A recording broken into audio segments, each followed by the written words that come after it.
Hey, Derek Depker here with YouTube superstar, self-publishing specialist, Dale Roberts. How's it going, Dale? Doing pretty good, man.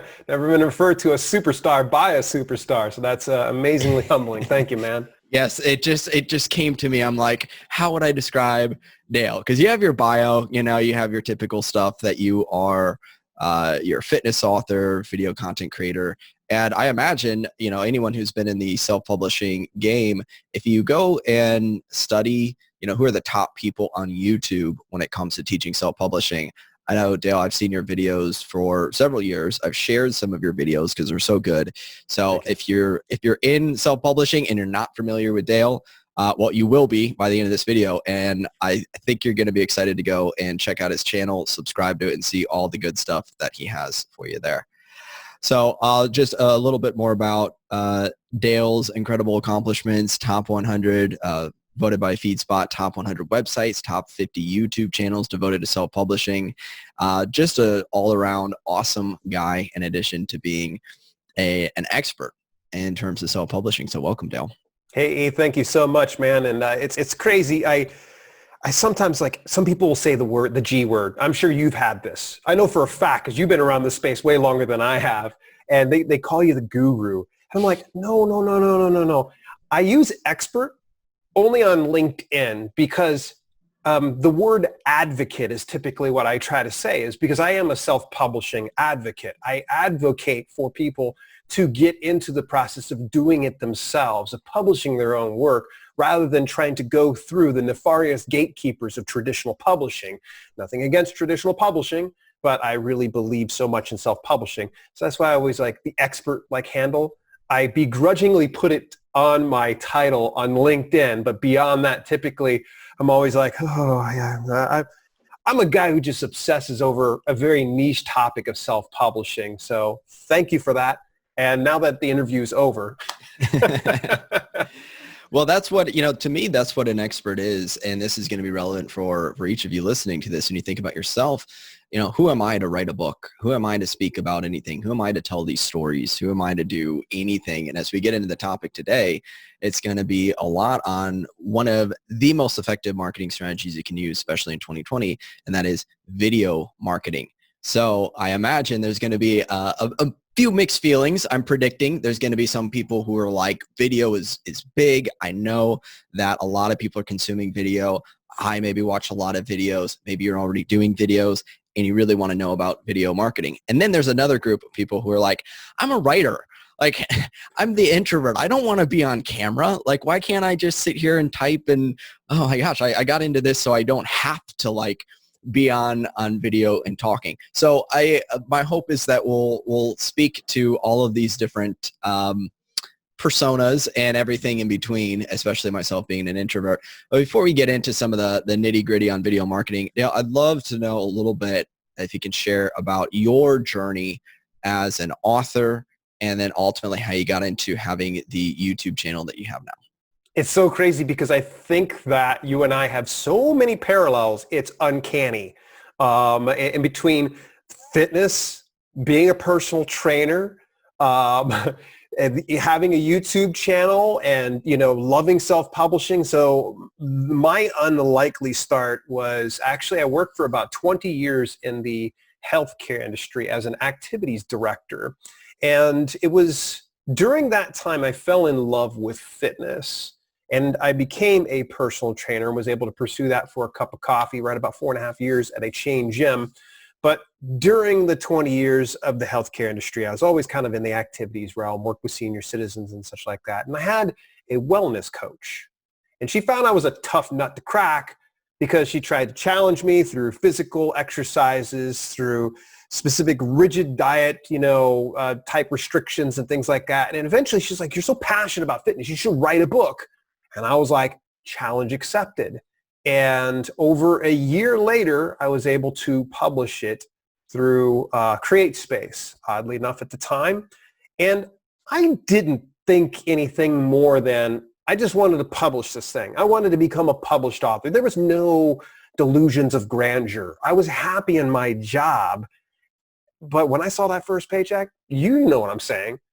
It was like $23 and some odd cents. light bulb goes off above my head. And something someone that I love more than I loved my job, that was my wife. And all of a sudden, I just kind of put two and two together. I thought to myself, if I could take the same passion and energy that I have in my current day job and put it into writing, what could I be able to achieve? So I'm not going to lie to you. I put in my 30-day notice. I said, bye job. And this was a nice job, by the way. I loved my boss. I had great upward growth. I was looking to move into a corporate position in due time. But it was taking me away from my wife. And so ultimately I was like, you know what? This is what's going to happen. 2 years later of just absolutely struggling ramen noodles and frozen vegetables, I finally got that breakthrough. And that was with the help of a coach and someone to actually take me through the process and learn it. It wasn't until I landed a couple of interviews on YouTube that I ran into the issue of what I kind of ended up in right now. And that was, I became a utility for some people, a go-to resource, because when they saw my interview, they're like, oh, he's a best-selling author, so clearly he's going to be able to show us. And at that time, my books were just like, boom, there was firing off like left and right. Like I was just like, I was on fire at the time. So naturally, I wanted to keep that fire going. But the problem was I kept getting emails. I kept getting messenger messages. I was getting DMs. It was eating away at my time. So I started to say, well, rather than me be a complete jerk to them, I would still want to answer them, but I would do it by way of video so that I can answer more people at once through a YouTube channel. Go figure that I became obsessed over trying to become better at it. And then within 1 year, I think it was a year and a half actually to the day that I started, April of 2016, that I hit my first 1,000 subscribers. And that was when I said, I want to learn this. I want to become good at it. I want to help people grow in self-publishing. And I want them to realize the same success that I realized over my first couple of years, if not better. So that is the complete story. Yeah. And I love, it's a story that I hear a lot, which is that you didn't just wake up one day and go, like you're saying the G word, oh, I'm going to be a guru. I'm just going to be a self-publishing guru. I think there's a market there. Let me go in there and just start, I'll read a few blog articles and then kind of rehash what I read there and put that out. It came from your own journey. And this is something I would invite everyone listening to this. Like there's going to be a mix of different authors, and some people might not say, we'll certainly talk if you're, let's say, a fiction author and you want to promote fiction books. Great.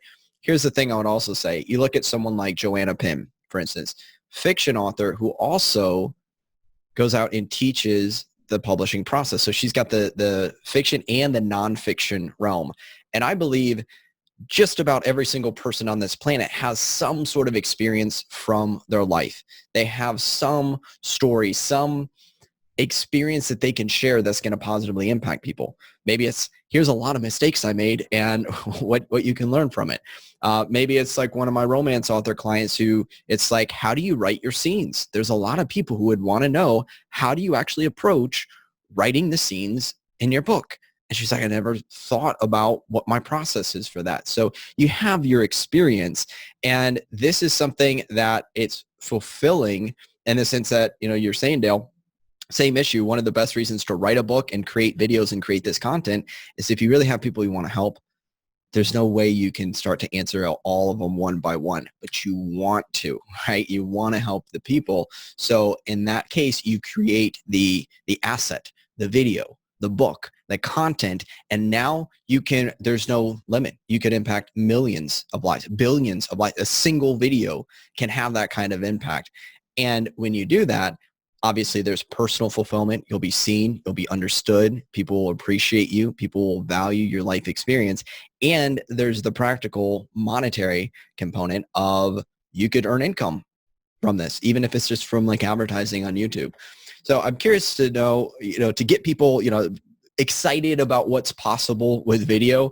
What's some of the things that have happened for you positively as a result of getting your YouTube channel and your videos out there?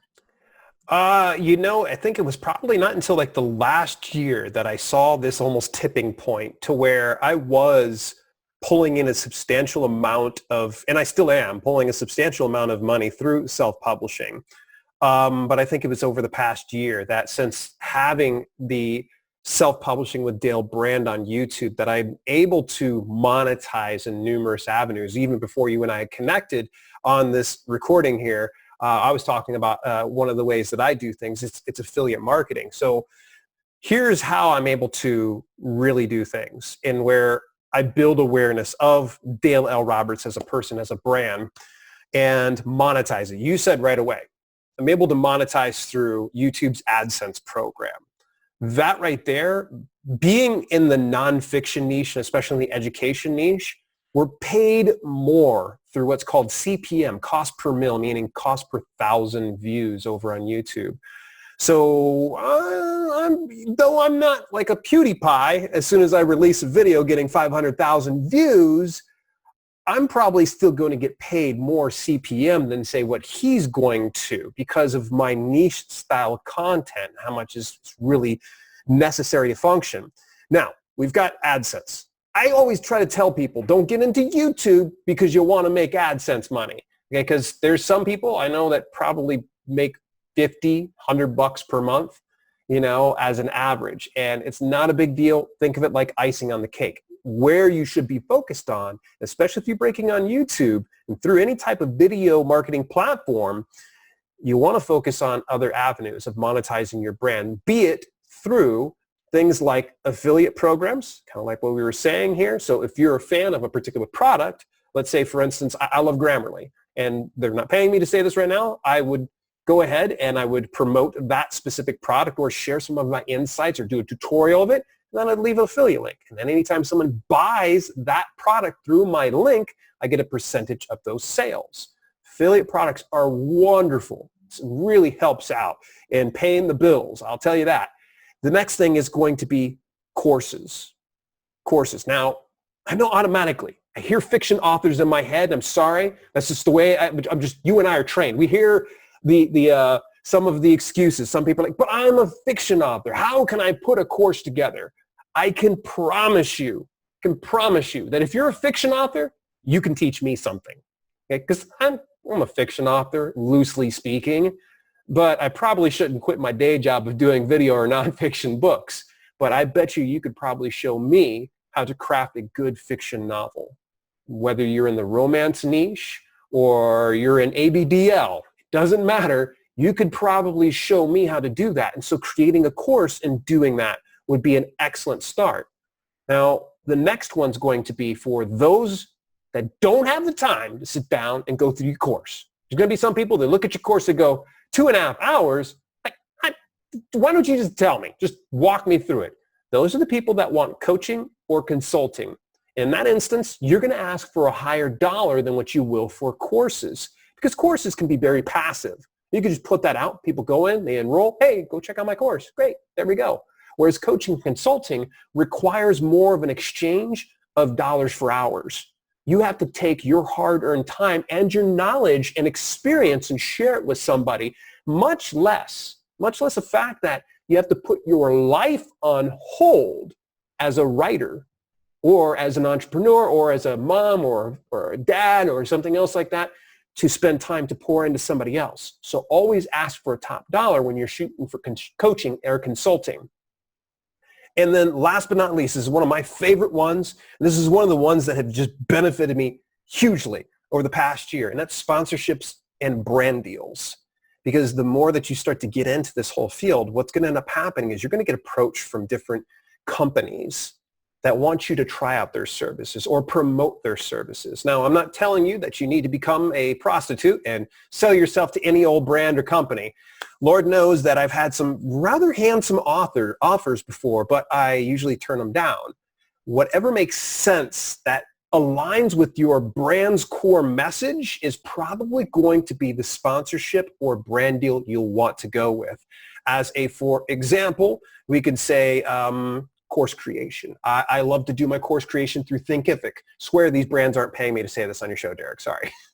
So Thinkific, I enjoy their stuff. So when they approached me to do a sponsorship with them, it made sense to me because I'm like, I use the product. I wholeheartedly stand behind the product. And, quite frankly, even if they didn't pay me, I would still stand behind them. So it made sense and it aligned with my brand's core message. So when you're looking at any kind of brand deals or sponsorships, always think, does this align with my my brand's core message? Say that 10 times fast.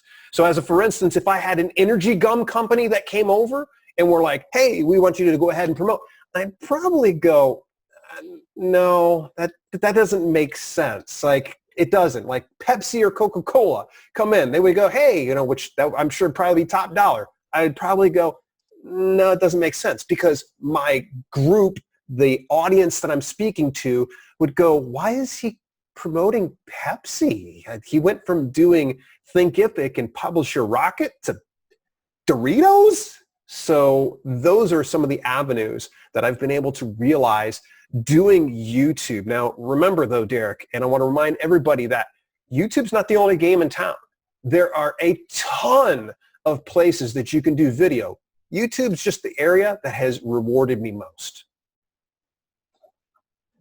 Perfect. And so a couple things jumped out to me, some big takeaways. When you're talking about the Pepsi sponsorship, I feel like there's a scene in Wayne's World where they're doing like the blatant like product placements like Pepsi, they're joking around like how, they sell out on, once you get like big media or whatever. So the point, a couple things to take away. One is that there's ways to monetize this, and we'll get into what I imagine many people are here for. Well, I want to sell my books, right? So yes, you can sell your books, and we'll talk about that here in a little bit, regardless of what kind of books that you have. And then also though, getting you to think bigger, like, yeah, sell books, but when you see the greater potential of what else you can offer with video, in terms of being able to monetize it and generate income and promote yourself as a personal brand, that's when you go, oh, wait a second, this might actually be worth investing the time and energy in. Because if you're anything like me, for me, I got to go, is this worth my time and effort, right? If it's going to help me sell an extra 3 books this year, okay, what's the big deal? But if you go, wait a second, this could help become the foundation of your book marketing, of course sales, of affiliate sales, of all of these other sources of revenue, then I go, okay, so this is something I want to make a priority. And some of the stats that I saw, this is hearsay, so don't quote me on this one, but a guy, I remember a marketer, he was saying it was something like over 90%, I feel like, of content. Well, actually, I think it's probably over 90% of marketers are going to be using video in 2020. I think it's 81%. Yeah, or this year, 81% of businesses use video. Okay, well, I'm an author. What do I care about other businesses? Well, a couple other things to keep in mind, and then we'll tie this to authorship, is that depending on your market, I saw 59% of executives prefer video than text. Well, okay, that's fine. The thing to keep in mind is, what if, just like I talk about this with audiobooks, what if someone really doesn't want the text? And I know that's hard for some authors who are like, but I love text. I don't want video. I want text. I'm a writer. Give me text. And it's like, yeah, but who is your market? Yep. This is the question. And also, if you have 50% of your market that prefers video and 50% that prefers text, and the text is just enough that they go, I'm not quite as interested in that, then you might lose them. And especially now, here's where fiction comes in. Video allows you to do some really interesting things from an entertainment value standpoint, right? And we're not just talking about trailers, but video trailers, but like your ability to use multimedia, senses, music, if you want to add that in. Even just you as the author, this is the biggest thing I want to get out. The biggest takeaway that I want to set up here as we get into this is that you see how many authors there are out there, how many self-published authors there are out there. The reason I go on so strongly about audiobooks is the same reason that I'm talking now more about video, and that is you need to find a way to stand out. It's not enough to just say, oh, I got a self-published book on Amazon. Everyone and their grandma these days has a self-published book on Amazon, it seems like. So it's true. how do you stand out? And that's where, if you're willing to do what a lot of other authors aren't willing to do, which is get on video, have people actually connect with you as the author, take them inside your life. If you're a fiction author and you're like, here's how I'm doing research for my book, or here I'm visiting a location, or hey, this, kind of behind the scenes of me working on this new book of what I'm doing. And you get people to connect and know, like, and trust you on that personal level, you now have a competitive advantage. So there's a few, my next question for you is on marketing specifically for books, but I want to make a point because I'm glad you brought this up, and I don't want this to be about me, but this is such a big thing in my story that I didn't realize was that my first content, I don't talk about this a lot. My first content was not written content. It was video. And then I started to transcribe it. So I was a video person before I was a writer, and it was shooting videos and then taking that content and then starting to write around it. I was actually easier for me to just be like, let's just pretend I'm talking to a friend, hit record, blah, blah, blah, blah, blah, blah, blah. And I would say what I wanted to say. Yeah. And then that generated ideas for content. And the second thing is the way I monetized. I think some of the first money I ever made online was being a musician. I had a passion for a music production program that had an affiliate thing. And I'm like, I love this program. I use it all the time. So I made a video just like demonstrating, here's what I love about this software. It wasn't even me on camera. Okay, get this, not me on camera, just me doing a screen capture, talking about, showing them, hey, here's the features and stuff that I like. Put it on YouTube. They don't have an affiliate program anymore, but I made thousands of dollars even when I sucked at marketing just from that affiliate video. So this is where I want to get you think. I didn't have to build a business around that. That was one video talking about a software that I liked, that I made an affiliate commission, and that was thousands of dollars. When there were days, this was back when I was broke, where that was like life-saving income to be able to pay the rent. So I hope this is inspiring any of you to listen to this to take video seriously. And with this now, Dale, so many things we could talk about with this, but let's go, right to the heart of it here now with like, okay, I got a book. What can I do as an author with a book, with video? There's so many ways we can do this. And one of the most important things I always try to tell people is you're a writer. So chances are very, very likely you're creative. So you're going to have to figure a creative way to position yourself in video that it makes sense to showcase not just you as a person or as a business owner or as an author, but to showcase why you're here, showcase your book, for example. So there's many ways we can make it, shake it, or bake it. One of the ways I would say is stay in your lane. I hate to say it that way. Stay in your lane. Stay in something that makes sense to your book. So one of the biggest things I can kick myself over is the fact I got into being a fitness author and I didn't open up a fitness video channel. That probably would have made more sense. I probably would be in a way different position today if I had done that, but who knows? But either way, that would have been one of the smarter ways to me position myself, because it's so funny. Sometimes people think they're going to go find books about self-publishing and they're like, these are all fitness books. I'm sure, Derek, you can relate. Like, these are fitness books, Derek. What are you doing to me? But at any rate, you're probably starting to think to yourself, okay, so how do I sell my book? How do I put together a video that's going to sell my book? Now, the first thing I'm going to tell you is book trailers aren't going to cut the mustard. Not anymore. Because you want to know why? You're doing this. Me. No, people don't want to hear about you. They want to know what you can do for them. I think John C. Maxwell once put it that people don't care what you know until they know that you care. So it's important that you lead with value first. So here's a great example. That was probably not the best thing for me to showcase my brother's book, but either way, one of the things that we've done on our specific channel for live streaming is we'll deliver the value part way into the video. Hey, if you're enjoying some of this content, you might actually enjoy the live streaming kit here. It's one of the best-selling books over on Amazon about how you can live stream online. It's for beginners and gamers. Go take a look at it at xyz.com. There's a link inside the description down below. We go back to the value-based content that we're doing. That's just one of many ways that we can dissect it. And we didn't worry about going to Fiverr and spending $200 on this elaborate book trailer that might get 5 views, 6 views, because mom went and watched it 2 or 3 times and I watched it 4. But with something like this, you're delivering value first. And people are more susceptible to going, well, this person seems kind of cool. I'm going to go take a look at their stuff. Why wouldn't I? I mean, and then they go ahead and take a look at it. And hopefully, if you've done a good job of having a good book cover, good book description, the price point makes sense and it aligns with whatever they're looking for to address any type of their pain points, they'll probably buy it. Is it okay if we talk about book trailers? Can we talk about book trailers for just a second? I haven't had a chance to rant about book trailers enough, darn it. I see too many authors that are creating these amazing book trailers, and they're cool, they're cinematic, and you're like, holy crap, I'm ready to go see the movie. That's the problem.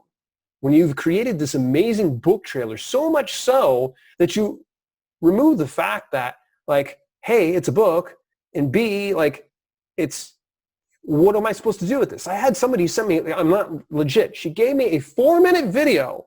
It was a full trailer. I thought it was going to be an independent film. I legitimately did. At the very end was like, buy the book now over on Amazon. I'm like, you just hired actors to do an entire skit. Why would I want to go read the book? Here's what I like to do. And this is something I shared recently on my channel. And it was, I like to do the unbooked trailer. The unbooked trailer is going to be completely unconventional, something completely different than you're normally used to. You can't find it on Fiverr because all of it's going to be up in here. A great example, have you heard of the author and YouTuber? His name's Matt Best. His first name's spelled M-A-T, last name's Best, like Best Buy. Matt Best put out a book that was called Thank You for My Service. Look it up. And by the way, you're watching this on YouTube or anywhere else, just pause the video, go over, watch the video. You are going to die laughing. And the very first thing you're going to do is, I want to go take a look at this book because it creates such an entertainment value that you can't help but go and look and buy the book if you're really interested in that. It wasn't probably my thing, but it did stop the scroll. And that's going to be the thing here, folks, is what he was sharing was, we've got video, we've got text. Both can be very effective mediums. But we're now in the digital age here, folks. We got to stop the scroll.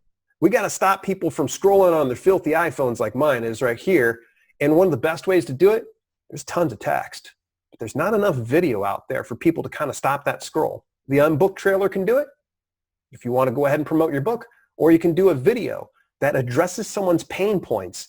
And you might be thinking to yourself, Dale, this doesn't, pain points, I'm a fiction writer. You are very invaluable as a fiction author. You suspend people's disbelief. You're able to capture their attention and remove them from the real world for a certain amount of time. So you're just as valuable as the nonfiction author out there that's showing you how to relieve sciatic pain or how to lose weight in 10 days. So hopefully I didn't go too far. I apologize on the rant on the book trailer thing, but I just see too many people wasting their money on these tired old book trailers when they need to start thinking about doing unbooked trailers.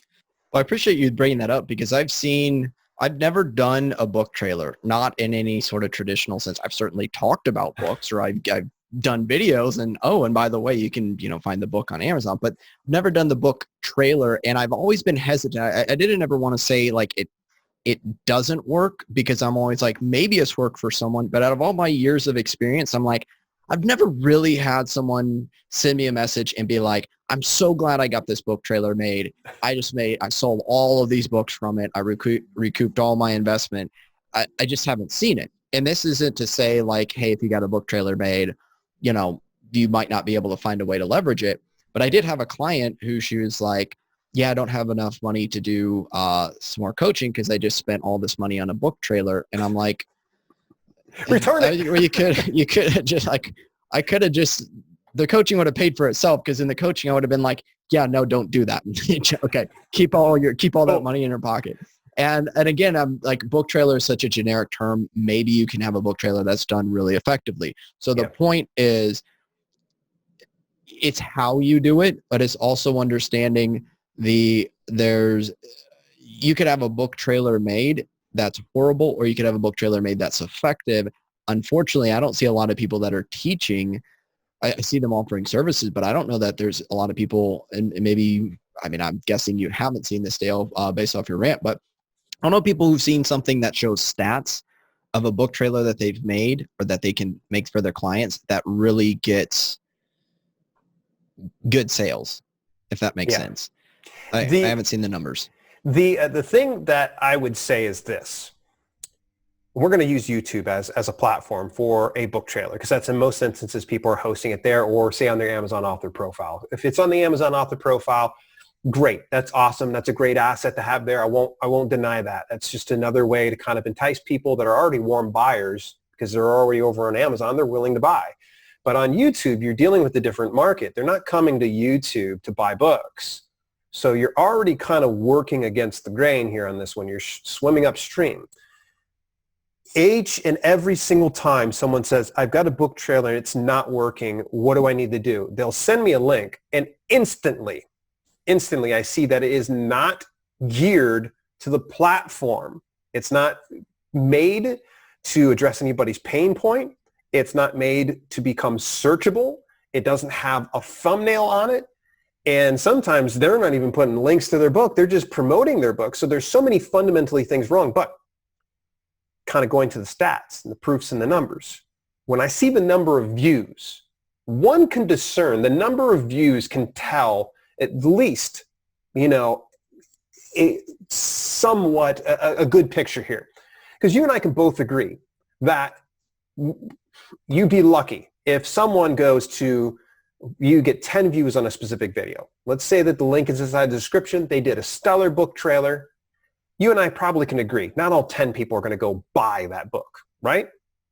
It's a fair assumption. Mm-hmm. We're not going to have a 100% closing rate unless it was my mom and she was excited and she wanted to buy it. She watched it 10 times. She just loved it so much because that's the way she loves me.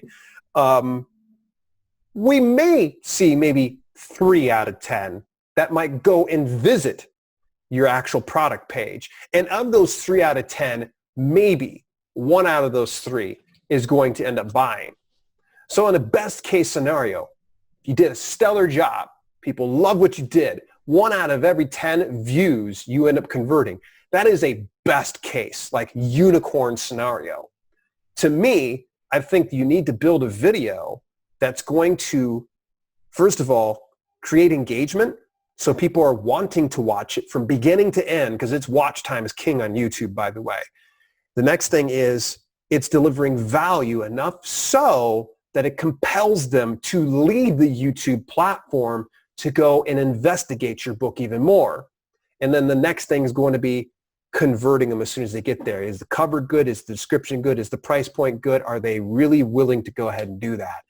So that's why I always kind of I poo-poo a little bit on book trailers. And here, let me save you and all of your future clients and viewers some money right here. You can make book trailers 100% free. 100% free. Just Google it up. I actually had a crop of students one time. We all kind of did a case study, all of us together.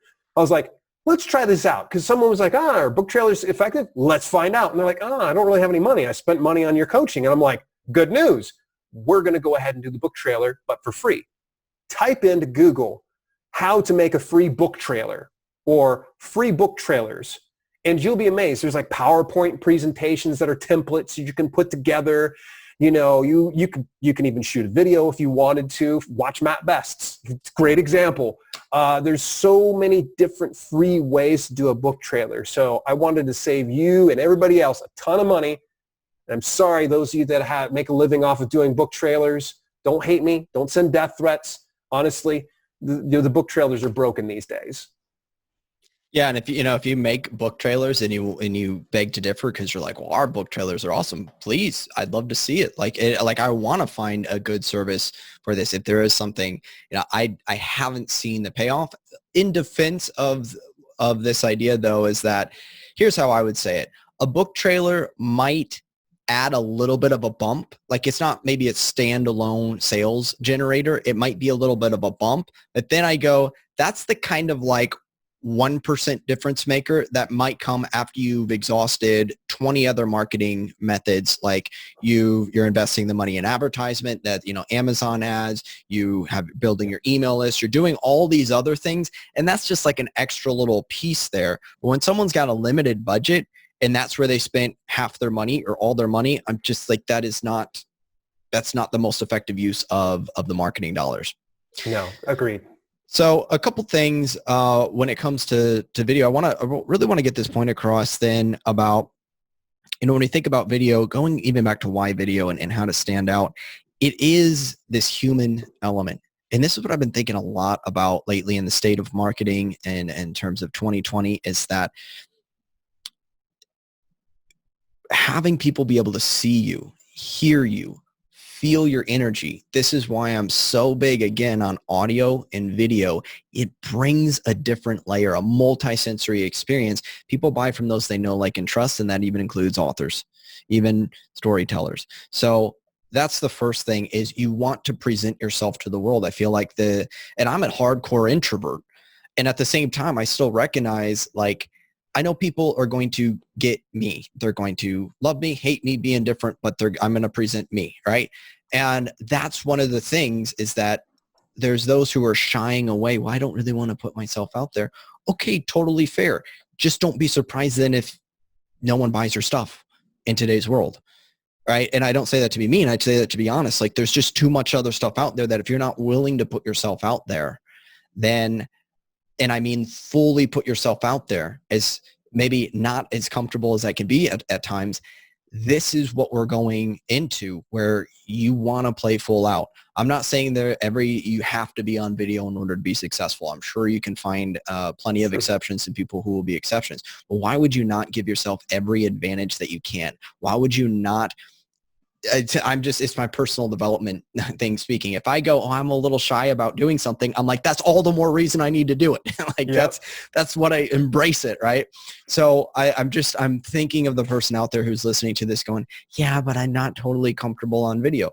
Well, what would you say? I have my thoughts, but Dale, do you have any thoughts if someone's like, well, I'm just not comfortable. I don't know what I'm going to say. I got to make sure I got all my makeup on and hair done. And like, I have clients, so this is speaking from experience, some of the things I hear. What would you say to someone like that who might not, totally be ready to embrace doing video?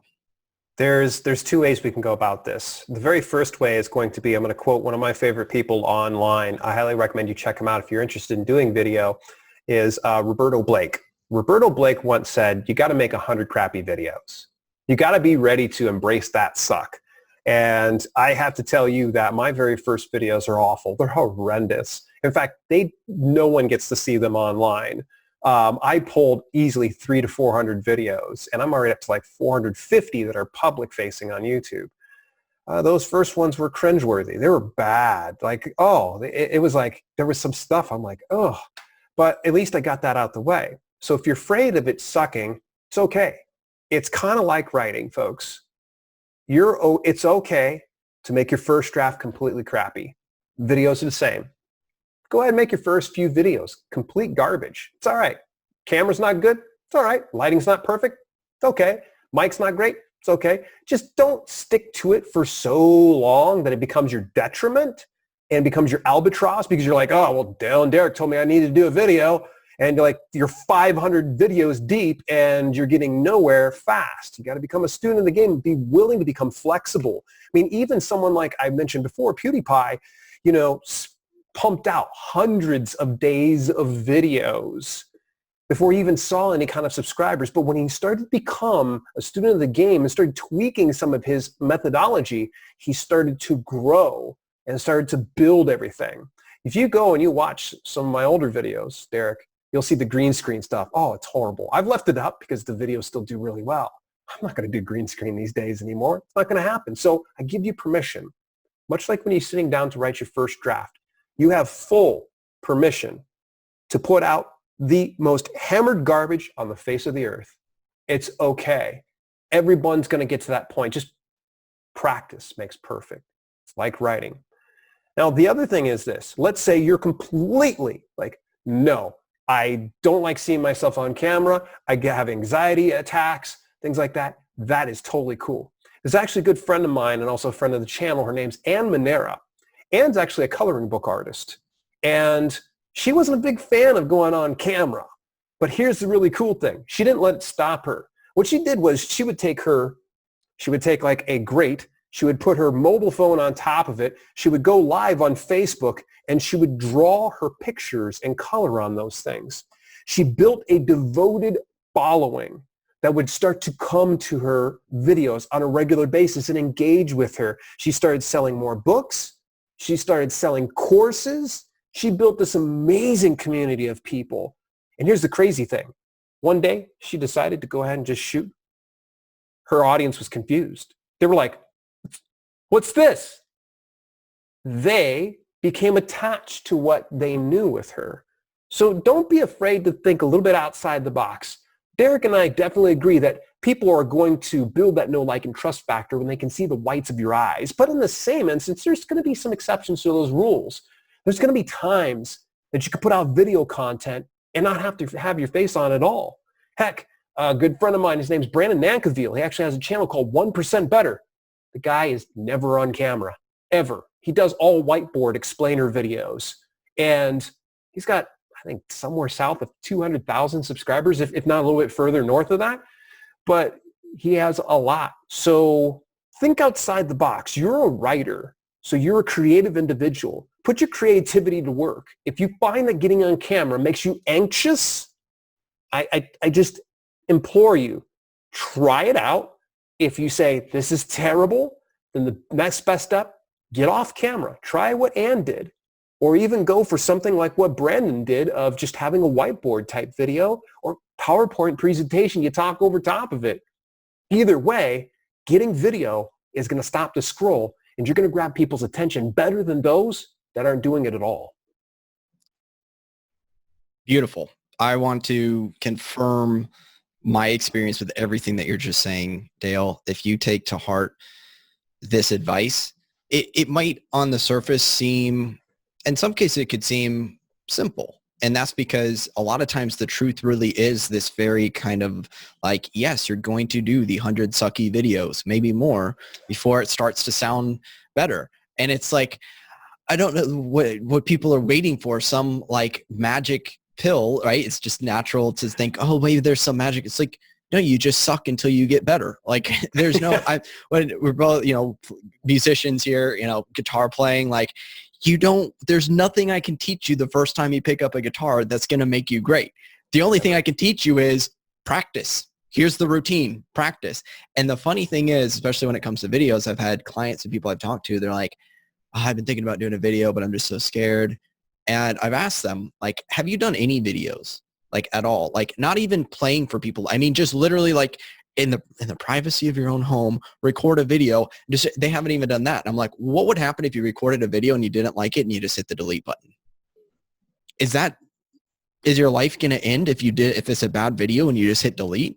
And it's like they don't even do that. And then I go, could you do that? Well, yeah, I mean, I could do that. No one's going to see. Okay, cool. Start there. Start with the video that no one has to see. When I first started writing songs and playing guitar, I didn't play for other people. I was in my room. I put my headphones on. I did it. And then once I got to a certain level of confidence, then you can put yourself out there. But no one has to see the 100 crappy first drafts. That's the beauty of video, just like no one has to see the crappy first draft of a book or 7th draft or 100th draft of the book. So that's the first thing. And just remember, what can I do? Can I do the crappy video and no one has to see it, and then I can hit delete and keep doing that? And it also goes to this other idea of like, yes, we could say that being on camera has a certain added value, but then I have some people, I have a client who, just being on video and doing the talking head just was not working. And it was like, it reached a point where it's like, then don't do a talking head. Just do it. Like her screen captures were great. Just do that. It's not worth taking a year to try to work through it. Just, okay, get the next best thing. It's fine. Just like you can go for the ideal, but if that's a little bit too much of a stretch, take it down a notch until you go, this is a stretch, but I can do it. Because done is better than waiting for it to be perfect, but then it never gets done and it just takes forever. It'll never be perfect, I promise you. Going nearly 1,000 videos since I first started, it's never perfect. I actually just fired off a video the other day and I was like, oh, I hate it. Yeah, so we're gonna wrap it up. There's a couple more things we can touch upon just to kind of bring it home. One thing is, what should I make? What should I do in these videos? I mean, I have ideas, like you're saying, things you can do. I mean, there's so much stuff you could do, but I mean, we could sit here and make a whole another 5 hours on like the types of videos you can do, or you can go subscribe to Dale's channel and subscribe to other authors in your genre, other authors in general, other YouTube channels that you like. And this is a simple thing. Same thing with email marketing. Subscribe to people's work and you'll do stuff. It's not copy them. You're not going to have their personality. It's not going to be the same thing, but you'll see how they formulate things. You'll see the types of videos that resonate, and this will give you inspiration. And the great thing about YouTube is you can see popular videos. You can sort by popularity, and you can see, these are the topics that are popular with that authors do in general. So maybe it's fiction authors who do book readings, and maybe you see, I don't know if this is true or not. Oh, maybe those videos tend to be pretty popular, or okay, maybe I could do something like that. Or with, I could go in self-publishing and I could go, what are the topics that are really popular in the self-publishing world? A lot of people are talking about this. It's getting a lot of engagement. Okay, so I know that that's top of mind, and I could do a video talking on whatever that topic is. So study successful people. Any point that you would make on that, Dale, in terms of how you come up with ideas for content, just in a like kind of nutshell takeaway? Yeah, just become a student of the game. Study the things that you find interesting and share it with people. You and I kind of discussed how you were doing your email marketing strategy, and it's almost exactly the same way that I do my YouTube video marketing strategy, and that I sit down, I consume, I take notes, and I think, oh, I'd love to kind of cover something like that. And that's pretty much how it kind of takes off. And then when something does really well, I try to duplicate it. Mm-hmm. Yeah. And the quick point there is, as you're watching videos, as you're watching TV shows or movies or reading something, and you just get ideas, just make notes. Like, oh, this could be a topic. This could be an idea. I like to think rants and raves. Someone else talked about this. I'd give them credit if I remember the name. But for videos, what would you rant about? What would you rave about? One of those two or both, but like usually that's so true. One for video. Yeah. So one final thing that you brought up, Dale, you've touched upon this, and I want to really drive it home for you listening. I would invite you to go beyond the author label, even beyond, yes. I'm a nonfiction author, I'm a fiction author, I'm a romance author, I'm a thriller author, I'm a children's book, coloring book author, whatever. It is, I am a creator and I'm an entertainer.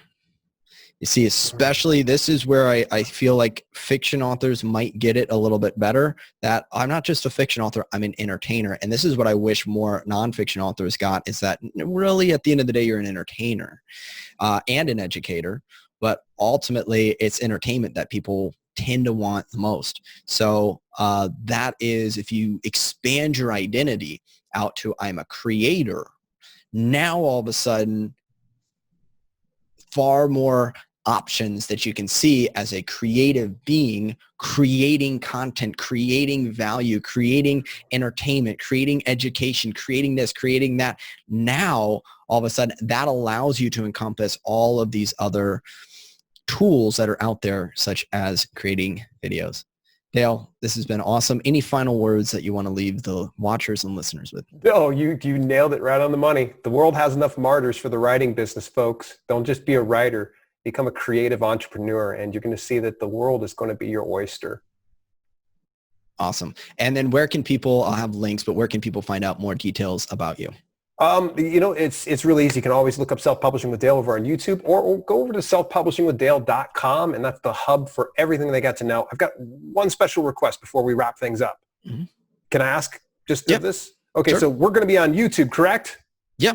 So if you're on YouTube right now, do me a huge favor. What you're going to do is, if you've gotten this far, prove that you've gotten this far by hitting the thumbs up button. You're going to hit the subscribe and ring the bell notification on so you don't miss anything from Derek over on Bestseller Secrets. And also, if you're from my tribe, I want you to go down into the comments, and you're going to leave. You ready for this? Get ready to put it down. 2 banana stickers, 1 smiley face, and a monkey. And I don't care what type of monkey. So 2 banana stickers, a smiley face, and a monkey inside there to prove that you've made it to the very end. Awesome. Thank you so much, Dale. Wishing you the best. Thank you.